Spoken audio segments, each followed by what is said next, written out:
Despite the recent controversy regarding critical race theory, the fifth grade students at Head Middle School recently had the chance to look back into history and examine the cultures and concerns of early Native Americans. In tonight's School Patrol, we stopped by as students discussed a book and questioned a playwright about what life was really like in the early days.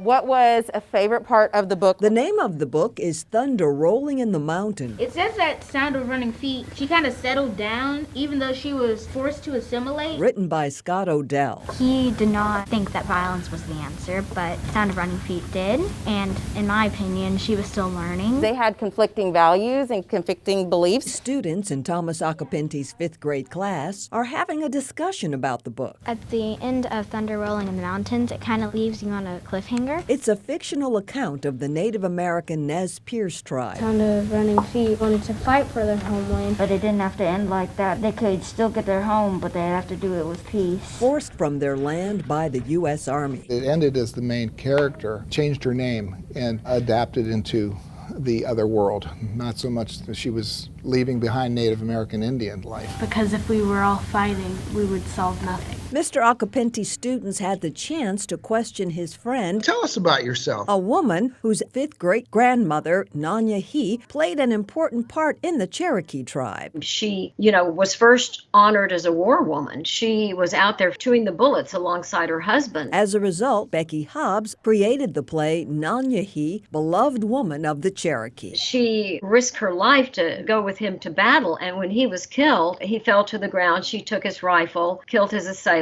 and led the Cherokees to victory. There were similarities between most Native American tribes. Some of their tribe wanted to fight, while some of their tribe wanted to just adapt and go with the flow. Later in the book, she realizes that fighting wasn't the answer. It allowed us to have the conversations based on what was happening in each chapter, and then I think it really hit home for the students when Becky Hobbs was able to share her real life story. Head Middle Magnet students could identify with the main character. She had a lot of the same characteristics as the woman in the book. She was very brave, she was very smart, and I think she understood her ancestors a lot. I think it shows how determined someone can be to stay free. They may have to change how they're doing it, but people are going to try to survive no matter how they do it. And with so many people now encouraging that only certain parts of history should be taught, We can't erase what happened. it's a challenge for teachers. We can certainly learn from it so that maybe in the future they won't be a part of a position that hurts one group over the other. The play Nanya He, the story of Nancy Ward, is expected to tour the country this year.